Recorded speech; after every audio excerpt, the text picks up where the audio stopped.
The best lawnmower for Zoysia Grass.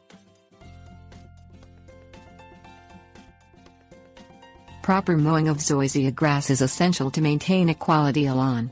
This includes not only using the correct type of mower but also mowing at the correct height and frequency. Mowers. The best lawn mowers for cutting Zoysia lawns have a vertical cutting action, such as those on reel mowers.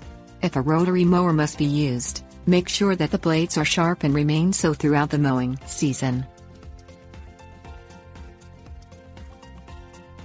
When to mow Zoysia. Start mowing Zoysia in spring as soon as it starts to turn from brown to green. A first low cutting of 3/4 inch will help remove dead tissue and encourage the greening process. Continue mowing through the season every 5 to 7 days at the proper height. Less frequent mowing can result in scalping of the lawn and a poorer quality turf.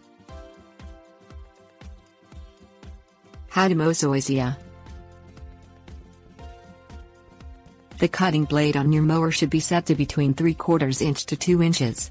The lawn clippings may be returned to the soil instead of removed, so long as they are not clumping,